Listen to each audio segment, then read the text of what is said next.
It's time for your number one NAIA men's basketball podcast to begin, as the Road to Muni podcast with Junior and Coach Lubbers begins now.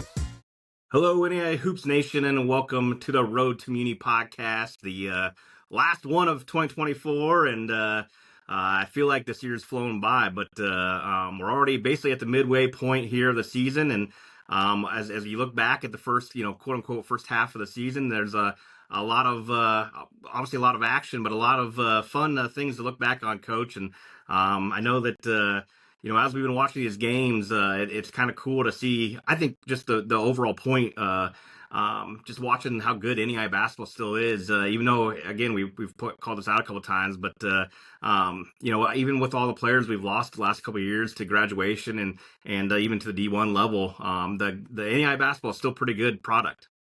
Yeah, it's not half bad to watch. And Merry Christmas, Happy New Year here to everybody. But it's really been a lot of fun games to watch, and we've got a bunch more kind of ramping back up this week. And we're going to turn the page into really heavy conference play this semester. And will also be interesting, like we talked about before, look at some rosters. Right, there's going to be some additions, some subtractions. I'm sure you got a few of those that you've highlighted already, but it'll be fun to watch here and get out of the gates in 2025 and heating up on the road to Muni.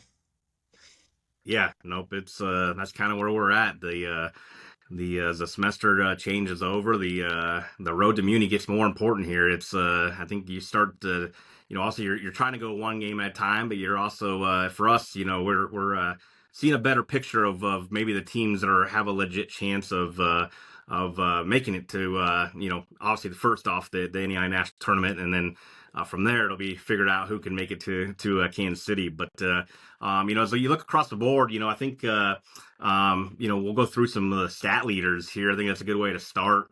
At the turn, it's always interesting to look at some of the stuff here because as you're looking at the scoring leaders, right now you have 5 players at 26 points, or right around between 26 and 23 points per game. They're leading the way, Trinity Christian, on your old spots, you've got DeMarcus Green, who for the Trolls, who they've only played 8 games so far, but he's only played 8 games so far, but averaging 26 points per game and leading the country. And then Sean Monroe, who's at Lords, we've discussed him a couple times. He's been really good. And then he's coming through. Lucas Lorenzen out of Dort. That Dort offense, if anybody's not been paying attention, is a high-powered machine, and Lucas is the one that's the leading scorer for them. Colin Parker, All-American from Columbia. We saw him have a big tournament against Indiana Wesleyan last year in the opening round to force overtime over there. And then Lane Sparks, a kid from Huntington, who's really picked up his game since coming back and returning to their lineup. He's come through with 9 games, and just cool to see him back, 1 and 2 after missing their tournament game last year, and 2 I think as you look across, and I'll just throw out a conference for you, Coach. I know you've talked about him quite a bit on the show, but Lucas Lorenzen out of the GPAC. You got 3 teams out there with Morningside, Dort, and then with Northwestern, who are 3 of the top 5 offense efficiency teams in the country right now as well. So not surprising to see Lucas up there at 24 points per game, number 3 overall, when you have a league like that that's just producing a lot of high quality offense. Yeah, no doubt. And there's some fun ones coming up in that league in the next couple of weeks too that we're going to see and really see those kids on full display. I mean, I'm super excited to see the Dort Northwestern matchup in a few weeks, assuming they both make it there undefeated. Be kind of cool, but I mean, just some really good basketball going on in a few different leagues. I think there's some leagues where we got 2-3 teams at the top of the leagues, and then, like you said, it's highlighted by some individual performers. And sometimes on really good teams, the individual performers they're a little bit muted than what they would be on some of the mid-level or lower level teams. I mean, if you took some of these guys and put them on, middle of the pack teams, they'd probably be 30 plus a game, So it's always incredibly impressive to me when a kid is high 20s per game and he's on a really, really good team. I mean, that tells me that kid is a really, really good player. So if you haven't seen those guys play, it's certainly worth your time to tune in for a little bit and watch some of the magic. Yeah, and I think just going across the board, the rebounds per game, I think it's cool to see two HBCU league members at the top of the list here with Raymond Reese and Jamal Gibson's leading the country Yeah. at 14.8. Jamal, All-American, he was a freshman in the year last year in the what was the GCAC, but now the HBCU.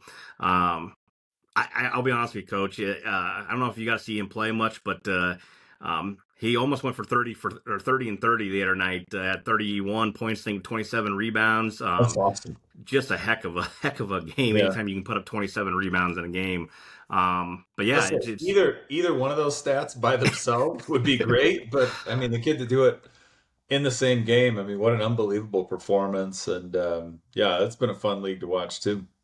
Yeah. I think some of these leagues that maybe typically are a bottom seed in the tournament. I'm not sure that they're going to be fun matchups for anybody as you look across the board, and we'll see who comes out of those leagues. Obviously, some of these as we get closer to the tournament, we'll start dissecting the at-large bids and stuff like that. But some of these one-bid leagues, it kind of sucks for some of these teams that maybe have good regular seasons and then lose, and so you never know who's going to come out of these leagues in the tournament when you have to win the tournament to go on. But yeah, HBCU has been a lot of fun. You got a common name here with Ezra McKenna out of Mobile, who is fourth on the list, and Webb out of Taylor, who's had a really good year. It was a really cool stat. I forget the account that posted it, but a European guy who does a lot of scouting and stuff and posts a lot of basketball across the world. Actually called him out and tagged us in a post the other day that Anton, when he scored 41 points the other night, Wow. was actually the leading scorer in the entire world at any level, college or pro. So that was a really cool moment, I'm Cool. sure, for him. So Yeah, that's awesome. yeah. So I know we got some field goal percentage leaders. Jane Lightsky, the All-American, I know he's been banged up the last few games. It'll be interesting to see as we're taping this on Sunday morning, and the Oklahoma Wesleyan Langston game will be tipping off here. It's about time we get off air here, but Yeah. it'll be interesting to see if he's back and healthy for them. I know they lost one game without him, but yeah, obviously the one of the favorites to win the KCAC Player of the Year. He's leading the country at 75% field goal percentage, which is That good? I amazing don't when know. you Is that talk. good? I think that's good. Yeah, that's pretty Especially good. when you talk about how many shot attempts he gets. That's pretty good. That's a So lot. Yeah, and that's yeah, a big. I mean, that's a big game now for both those teams. I mean, yeah. we're both in a spot where they gotta, they really gotta continue to improve and get better. So that's a huge game today for both those teams in non-conference play. Yeah, and something that we'll pay attention to in that game is Langston, with all their injuries and stuff that they had first semester, and some losing a couple kids for the year.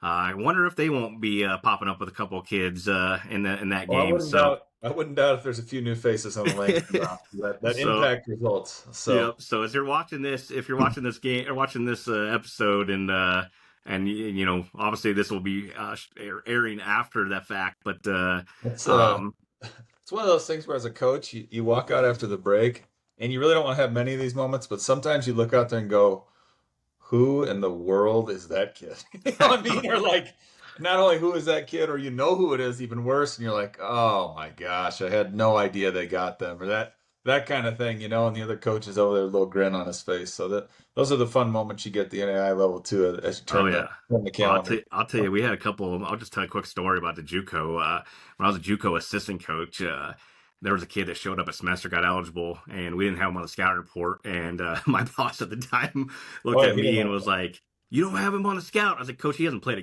game. I don't know yeah. who he I've is." never seen the kid. And all of a sudden, he's in their starting lineup the very first game. And well, oh man, it was. I've had it where you sit there and you Google and you try to figure out whatever you can in the 20 minutes while we're warming up, like who the heck is this kid and all this Yep. kind of stuff. But no, it's fun. At the end of the day, come February, there won't be any strangers running around on the court, and everybody Nope. will know who everybody else is and figure it out pretty fast. But Yeah, it's always a fun part of the time here, and yeah, just going through. I wanted to go through some of those stat leaders to start the show. Just it's been a fun first semester, and some old names on there, some familiar names, but also some new names as well. So cool to see, and I know that there'll be some changes throughout the year, obviously, too, as leaders change and games start picking up, and even league games here start picking up, because that's basically what second semester is. We'll have another, week, maybe a week here, week and a half here of some non-conference action, and there'll be some league action mixed in too. But Yeah. when January flips, the calendar flips to January, it's from January to March is almost like probably 90-95% conference games, and Yeah. that's when games really start picking up here. We also just want to bring in Coach Colby Blaine from College of Idaho. He'll be on our coaches conversation for the week. Joining us for our coaches conversation this week is College of Idaho head coach Colby Blaine. And for those that don't know, I will say he doesn't really need an introduction, but for those that don't know, Coach, 170-28 in the first 6 seasons as the Yotes head coach, 10-1 already this year, ranked number 2 in the country. Just so you know, I mean, they were the 2022-2023 national champions, and in 6 years you coach outside of the COVID year. You guys won 5 CCC or Cascade Conference championships. You've been to a Fab Four. You've been to an Elite Eight, or 2 Fab Fours and Elite Eight, and obviously the national championship. So heck of a first 6 seasons here, and already looking good in season 7 here. Yeah, it's been a heck of a journey, and we've enjoyed it for sure. And every year's brought its different challenges, so it's been kind of fun to see how we've been able to navigate that. But it takes a village for sure. That's something we tell everybody. It's not just our team; it's our entire community and college and everybody included to have the sustained success we're having.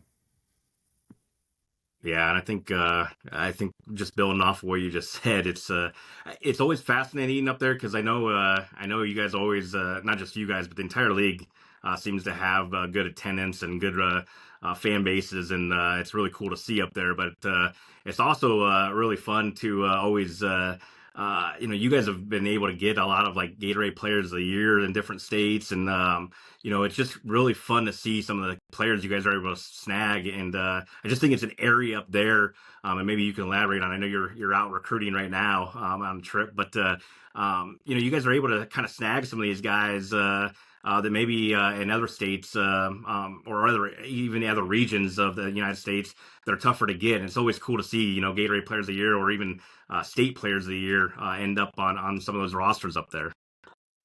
Yeah, we've been really lucky with our our recruiting the last couple of years, almost for the last decade. Even my former boss Scott Garson, who I worked for 4 years, really recruited the West Coast hard and had some great talent. But we have a lot to sell. We don't talk a lot in our recruiting about basketball. I mean, I can go through 3 meetings without even showing any film. It's a lot about the experience and the total picture and who you're going to be, at the end of your journey, and what kind of network and community you're going to have with you for the rest of your life. And when you promote that and you sell that, you get guys that are interested in that and families that are interested in that. And so I think that's why we're having success with the type of recruits that we are getting. Yeah, and I'll just talk about one thing, because we brought it up on a live show a few weeks ago, and I think it's maybe the most interesting player dynamic that I think I've ever seen, and as far as relationship goes. And you guys have an uncle and a nephew on the same team, which is really cool, with Samaje Morgan and Trillo Morris. It's just some of those family dynamics. I know it's fun to recruit kids too, but obviously Samaje is a one heck of a player. He's going to be up for Player of the Year and an All-American and things like that. But how cool is it to be able to recruit family members? And I know Emmanuel's on your staff too, but probably pretty cool to have a family atmosphere. But also that uncle nephew phase, is that one of the more interesting relationships you ever seen on a roster? Yeah, I don't think I've ever seen the uncle nephew, which is interesting because we actually just signed another one. Stratton Rogers is a senior for us, and we just signed his nephew, Jackson Rogers, who will play for us next year. So somehow we're in this Coach, you can't let your family philosophy tree. out of the bag. You can't Yeah. let the recruiting fly. I go back to the high school days when I was coaching high school in Pasadena, probably 20 some years ago. It's my first coaching gig in a little high school in Pasadena, and I had the uncle nephew combo on my team as well. So Yeah, we got something in common. It's wild. It's just a different, and I'm sure they don't talk any stuff to each other either, do they?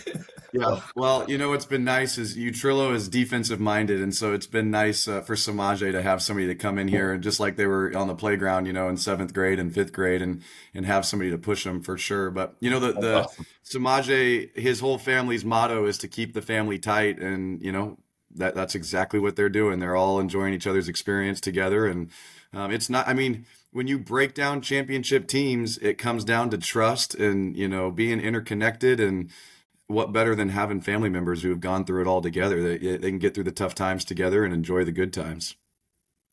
Oh, that's cool. We've seen the brothers combo, right? A few different schools across the country have a couple brothers combo, but the uncle nephew's a really cool Yeah. link as well, and that family bond runs deep for sure, and it shows up in interesting ways and moments, and it certainly spreads to the rest of the team too, right? I mean, when they see a Oh yeah, couple guys bonded like that, especially if they're near the top of the heap or at the top of the heap in terms of your talent and work ethic as well, right? for sure. Well, I think too, in this day and age, we underestimate the power of the total family on this journey, right? And when you Yeah. get the right mom and dad and grandma and grandpa and just the whole network that supports, their kids or whoever it might be in the family, we underestimate that. And so to have sustained family members coming through our program where everybody understands the journey, it just gets better and better. So we'd love to. I'm hopeful that there's more kids coming along. We'll see. Yeah. So Yeah, no, I can see that for sure. But I think what always makes and this will go off of some of your team and individuals as well. But I think what's always unique about your guys' squad is, why you guys are able to have the Drew Wymans and the Samaje Morgans and the All Americans like that. You guys are very balanced scoring wise, and I know that right now Johnny Radford is leading you guys in scoring, but just at 13 points per game, and I know that throughout the season here, I think 2 weeks ago you guys were our defensive team of the week, and then or offensive team of the week, and then this past week the defensive side of the ball, and just think you guys, what makes you guys unique and fun to watch is that.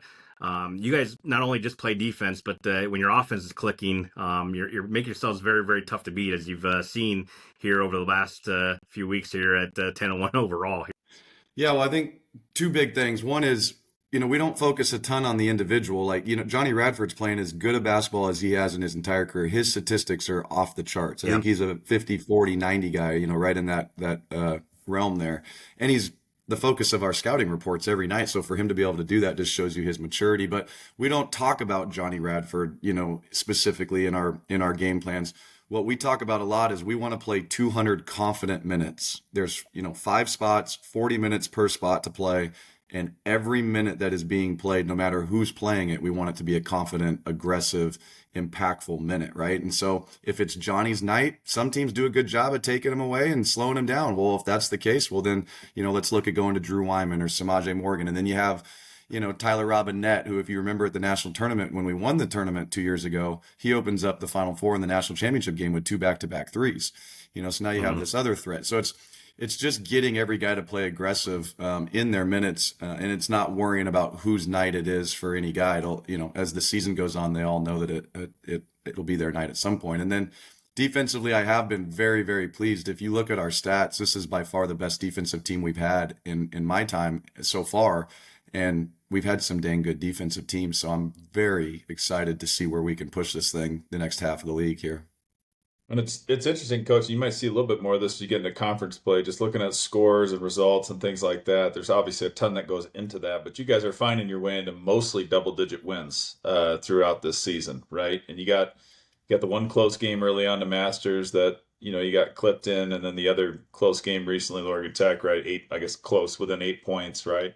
So talk about how you prepare your team for what you know is to come, right? Which is tight games at some point coming down the stretch here that you need to win your league and ultimately win the title.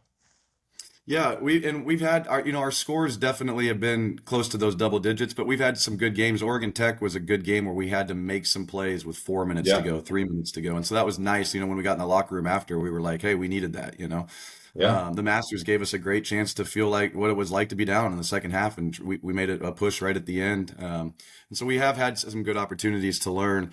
But yeah, as you go through your season, if you don't get to play some of those close games, the emotions can, kind of come up on you quick. And so we Yeah. constantly talk about, okay, if we're in this situation, how are we going to handle this? What are we going to do? How do we talk ourselves through these timeouts and not panic? And if as we're winning maybe double digit games, if we are in a close game, then something potentially maybe hasn't gone our way that night. We're getting out rebounded. We're not making our shots. And so really we're prepping ourselves communication wise on how do we make sure we don't let that hurt us for that night. It's just 1 point mentality. Hey, maybe we're not making shots, but let's just make the next play and get out of here, find a way to win this Yeah. thing. So we will have some close ones. We know that, and we need it for sure.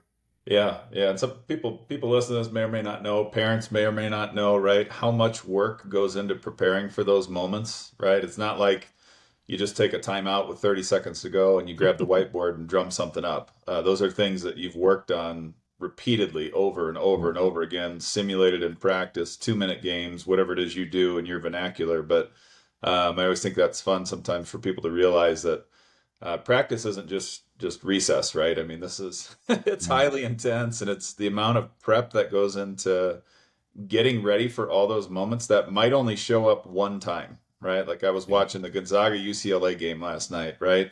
And watching what they did at the end of the game, some of the different actions that they were running to get guys the ball. I mean, talk a little bit about what that looks like for you prep wise, coach. I mean, 2 minute games, what do you guys do to get ready for those moments? Because it isn't an accident that you're always prepared. Yeah, well, and there's both ends of it.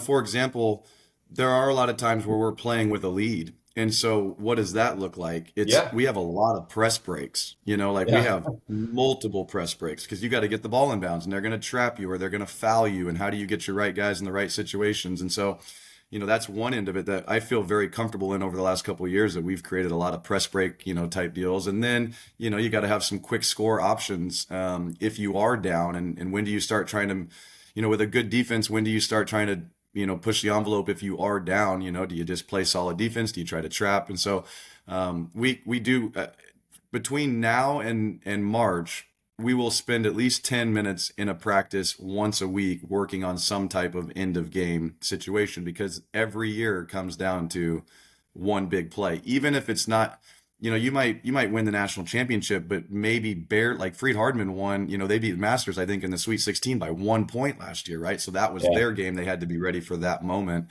But, like you said, as much as X's and O's, the one thing that I'm excited about with this squad is that we're as veteran as we've ever been. A couple years ago, we were as young as we've ever been. Well, we have 9 returners in our rotation that played last year. We have one freshman that's playing. So we have, we still have 6 or 7 guys that were on the national championship team. We have as good a communication as we've ever had too. So, when we get in those tight moments, guys are able to reflect on experiences they've had and like I yeah, said, stay even keeled, keep their teammates positive, and make the right play too. How hard is yeah. that in the last moment? You might drop the play, but they got to make the right play. Yeah, no, yeah, that seasoning that happens over the course of time, right, in a program and just your own vocabulary and vernacular that you develop and players' readiness for those moments and their confidence. Like you said, I loved how you described that 200 confident minutes. Those minutes are including the last 2 or 3, right? Where Yeah. the consistency needs to be there in the last 2 or 3 minutes, just like it was in the first 2 or 3. And I think that's what makes the college game so fun too, relative to the pros, is that there's no throwaway minutes. There's No. not 8 to 12 Yeah. minutes that you could just kind of get into it. It's 40 minutes goes by really quick, and there isn't any throwaway possessions or throwaway minutes. So it's fun to hear you talk about how you prepare your team and culture for that. You I bet. will I will jump in, coach, and let you know that I don't know how many games you've watched across the country, but if you need a press break, it seems like everybody's going to the 5 across the sideline NFL. Draw up the play. It's amazing, and I will say Yeah. it's been working a lot, but it is amazing how many people are starting to go to that on the press break this year. Yeah, I have seen that a little bit. You gotta be creative, that's for dang sure. And what's funny is you gotta be overly simple too, because you try to Yeah. a lot of it's just angles and speed and Yeah. ceiling and things like that, as much as it is nine screens. And that's what I think that five along the baseline just kind of creates a simple angle, and if you can execute it, you can get the ball in for sure. It's Yeah. And, interesting and too. It's kind of like the Chiefs philosophy, right? They put in one kind of fun play every week that they end up running. I think things Yeah, like that too are engaging to players, right? yeah, You can hook their attention with some creativity, and you have to be giving them fresh content and ways that they can get better as players in a creative yeah. way, or you lose their respect quickly. So that's a fun. Those kinds of things are fun to watch, and they're fun ingredients. So. Yeah, well, I'll tell you this. I don't know if I'm giving away any secrets at all, but I don't think there are any secrets out there. But I don't know why more teams don't run lob plays. If you have a guy who can jump, Yeah. and I mean, is what's the difference between messing up a lob play that, if it's open, is a wide open layup, than driving downhill and knocking the ball off your foot out of bounds? Like, they're the same Right. turnover if you turn it over. You just have to handle, like, Yeah. if your player throws it out of bounds, it seems emotional, but it's the same deal if you're trying to throw it into the post and the guy gets around and steals it. Yeah. And so I think more teams should run lob plays, even in big moments, because if the lob's not open, more than likely something else is open because they're all playing to the lob. The guy So, popping for the so three is that's wide that open, trick right? play. If the lob's not open, the guy Yeah, popping for the three is wide open. So, correct. yeah, Yes. Yeah. Keep but your eye on that. Give us in the final 4 minutes. See if all I right, actually make that call, but it's on my mind to keep it fun and fresh. So, all right. yeah. But no, I absolutely. know that a lot of coaches around the NEI will appreciate the chalk talk session here. That's we get a lot of feedback on. They love talking strategy and love listening to other coaches talk strategy. So always a fun part of that segment too. But Coach, I don't want to leave without at least bringing up one more part for you. You guys obviously coming off a big conference road win against Lois Clark State. Um, you guys, just for the people out there that may not know or may not have turned in or turned, or tuned into some of the parts that we've talked about with the Crossroads League. Um, how do you guys handle, because your guys' league's so unique with the travel situation, how do you guys handle not just the travel, but with you guys playing Friday, Saturday too? Do you guys kind of put most of the focus in the scouting reports on Friday and then turn around Saturday and put it in, or do you guys try to work on things that both teams play Friday, Saturday and working it into practice so that you're ready for it? How does that look for you guys getting prepared for teams with you guys playing Friday, Saturday, and with the travel mixed in as well? Yeah, it's really a good question. And I make this comment to my team all the time. I tell them right before I tell something to the team, I say, the coaching book would probably tell me not to say this to you. But at the end of the day, I want to lead with my heart and not worry about what that coaching book says. And so traditionally, I'd say about 75% of the time when we're playing a back-to-back game, you just focus on the first game, and that's what the coaching book would say. You can't look ahead. But when time allows, if you've got things that you're going to see on the second night that you will not see on the first night, and I tell our team, like, if we want to be good, we got to be mature. So we are going to talk about this ball screen coverage right now, or this offensive concept they might have, and then we'll put it away and we'll focus on our first game. But I'd tell you about 25% of the time throughout our back-to-backs, we will give 10 to 20 minutes to our second opponent. And our team, when you got good teams, those kids get it and they're mature, and they are who they need to be. And we've had good success with that. So I'm not afraid to prepare our team ahead of time. And I think, you look at our overall success, I think it's been a big part of it. Yeah, no, I think that it's always interesting to hear different strategies and philosophies on that because I know everybody's a little different. I think that you said it best. If your team's mature enough to handle it, and especially if you go, it's good. And I think one of the undervalued things across the NEI here over the last probably 5 to 10 years, I would say, is that we've got bigger staffs now, assistant coaches, or if teams are able to bring on GAs or whatever it is, and you can get some of that advanced scouting ahead of time where it's not just on one guy or just a head coach and an assistant coach who's putting in all the work on every scout. You can start, one assistant can maybe focus in on one game, and the next assistant can work on the next game. And I think that helps out a lot too. And you guys have been blessed with a good staff and a bigger staff, so I know that probably is a big part of your success as well. Yeah, I'm glad you brought that up because we have the three best assistants in the country, and Manny Morgan, Chris Coots, and Jacob McLeod. Manny's been with me for 5 years, and Chris and Jacob have been with me for 3 years. And they not only are they loyal and hard workers, but they know how to spend their time to help us the most. Sometimes it's just, getting shots with a guy on the court, but their ability to prepare us film wise and strategy wise, and then know what they're looking for. You can watch 9 films, but if you can't transfer what you believe opponent's going to do against your team, not maybe what they did against the last team, then it's a waste of time. And our staff, one of the things we look forward to every year is hopefully getting out to Kansas City. It's a goal of ours, obviously, but my 3 guys are as good as anybody in the country. They'll have the whole tournament scouted before we play any opponent. I mean, every opponent. They'll have them all dialed in. They have a great system of just sitting down. It's amazing. You buy a bag of Doritos and turn on some South Park or something, and they can knock out 16 scouts in a hurry. So. Yeah, no, that's a lot of fun, and obviously you guys have had a lot of success. So whatever you're doing is working pretty well for you. And I know that what works for you guys may not work for other people, but I know that for you guys it's been very very successful. And again at 10-1 this year, you're off to a great start, 5-0 in league play. And Coach, I know that there'll be a lot of more fun games for you guys the rest of the way, but wishing you guys the best of luck, and I'm sure we'll be talking to you down the road.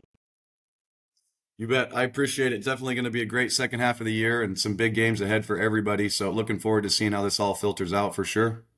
Yeah. Good luck, Coach. Thanks, Appreciate Coach. you guys. Always good to have coaches join us. And Coach Blaine's been a good one. Obviously, they've had a lot of good success. And as you heard in that segment, the Yotes as number 2 in the country right now, looking like another good year for them. Yeah. A couple good ones today, non-conference wise, and this week yet too, but certainly going to turn into conference play. So. Yeah. You mentioned, and we can talk about it. There's some good ones today. Obviously, there's a top 25 matchup. So the game will be over by the time this posts. But really looking forward to the Oklahoma Wesleyan Langston game to start this week off. I feel like the last few days here, I know we've had a couple NAIA versus NAIA games, but had a lot of exhibition games, and I really feel like today, on Sunday, which we don't usually have a lot of big action games on Sundays in the NAIA, but today is certainly a different one. And I think even the Morningside Mayville State on a neutral court today is a fun one. Mayville at 10-3 has been playing really good basketball. They're a team that is no stranger to winning up there in the North Star, and on a neutral floor, this is a kind of a game where you can make a statement, a non-conference statement game if you're a North Star opponent with Mayville. So Morningside, eager to see them a little bit coming off of an Arizona trip.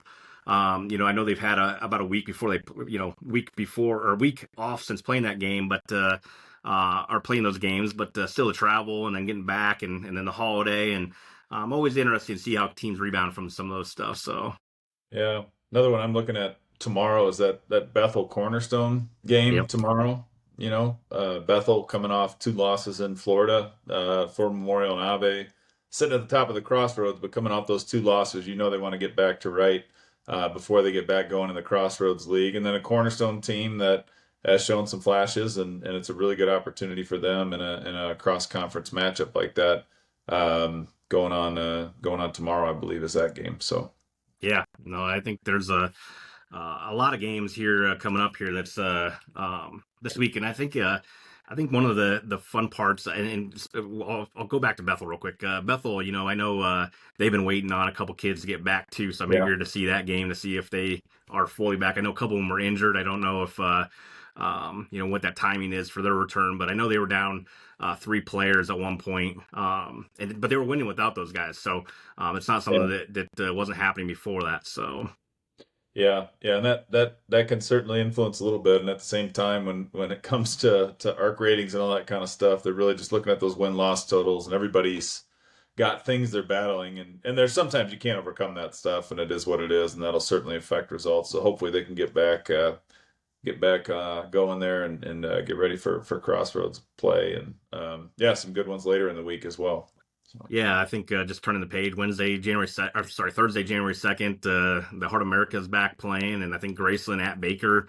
yep. Graceland's had a good first semester. I'm looking, kind of circling that game on that one. I even think, in Our Lady of Lake, who we've talked about a little bit, traveling to Southwest. I know Southwest is supposed to get healthy. You just kind of wonder some of those games, that Southwest was, I believe, picked second in the league preseason, and then kind of struggled out of the gates a little bit. But you just kind of, now you look at these teams that maybe were picked high in the standings in the preseason who struggled. Maybe they get healthy and maybe they get ready or get themselves right at the break. And you just kind of look for those teams that, were picked early season favorites to maybe bounce back here. And that's one of the teams I'm looking forward to seeing. I think, we look at the GPAC is back playing again. Concordia at the Corn Palace, Dakota Wesleyan, they got to travel there. I think that's a good one on Thursday. And then even some of the SAC games, I think that there's a lot of teams in the SAC right now that I- the RPI was not kind to the SAC, even though they've got some really good non-conference wins, but they've been beating each other up. So trying to Yeah. figure out who's going to come out of there is going to be interesting as well. Well, and I think, yeah, Wayland John Brown is on Saturday. I think John Brown, that's a little bit of a prove it game for them, right? I mean, good opportunity for them. You mentioned the Hart Conference at GSAC, pretty good game coming up on Saturday as well. Masters Hope International, I think that's a big matchup. And then that Frontier League, the Rocky and Montana Tech matchup, I think is also on Saturday. So Saturday's got some really good games, and Yeah. I think we just blew past it right there. But we can't blow past the Corn Palace, all right? If anybody's ever been to the Corn Palace to a game, you know what we're talking about. If you've never been to the Corn Palace and watched the Dakota Wesleyan home game, you need to find your way there. It's not the same just to tour the facility. You need to go there for a basketball game, and you could call up Riley Minix on that one. I think that was his coming out parties when we went and played at the Corn Palace second half versus Morningside. I think it was at the time. He put up 30 on them when they were number one in the country, and that was kind of his encore. But that's one of the coolest venues in the NAIA, no doubt. If you've never been there, you got to make your way up there. I think it's a really cool venue, and they do an awesome job with their game day environment. So, yeah, no doubt. No doubt. It's even online, if you get a chance to watch it, it's really fun. But I think it'll be a good one there too. I think Saturday we get back into a lot of action, and something you brought up, which is fun. The two leagues you just brought up, the GSAC and Frontier, who get started here. It's gonna be fun because those leagues haven't have played any league games yet. So, we start to get into these games where several leagues are 5 to 10 games into their season, and then you got the other teams that are just starting their league play here, starting this week. So it's going to be a really fun time, and obviously, we're starting off the Frontier Conference with a big one, in my opinion, with Montana Tech traveling to Rocky. Rocky will be receiving votes right now, but just two teams that have been playing good basketball, and I think that's going to be a really fun one out of the gate in the Frontier. So. Yep. No, absolutely. I think there's some really good stuff coming our way here this week, and Saturday will be action packed, no doubt. Yeah. So, well, as always, we'll have everybody covered either throughout the week. There's a lot more games that we could have talked about, but we'll circle those and get those covered on the website and social media and stuff like that. But fun time of year, and I think as we flip the page, I think that's the most important focus here is as you turn the page into January, it's a lot of big time league games and not even just the top teams in the conference. Even some of these games, you got to get yourselves up even for the bottom teams because in league play, anybody can beat anybody, and sometimes you play 2 or 3 games in a short period of time, and you have to stay ready in these games. Yeah, be careful of the team that's sitting at the bottom of the pack and playing pretty carefree. And I remember, we'll use football analogy. I'll go back to my Lions here. I think they were playing at the Packers one year, and Campbell's first year, and Lions had gotten knocked out. Everybody's like, well, you're going to sit your starters. You're going to sit your starters. And he's like, absolutely not. He's like, we might not be going to the playoffs, but they're not going either. And they knocked him off at Lambeau and kicked them out of the playoffs. But it's that kind of mentality. I mean, people show up, and these kids are competitive, and they want to play. And And you can't take anybody lightly. That you'll get dinged pretty quickly, especially on the road if you show up. And you got senior night stuff that comes in, and there's all kinds of different things that trickle in throughout the season. So there's a lot of hoop left to be played yet. Going to be a fun run down the stretch here. Yeah, I'm really looking forward to it. I'm really looking forward to league play and seeing some of these leagues figure themselves out, because we got a lot of them that are pretty messy right now. So it's going to be a lot of fun to watch, and a lot of story still to be written here as we continue to go through. I know that we will continue watching and continue covering each week. But until next time, this is Coach Lubbers Jr. signing off.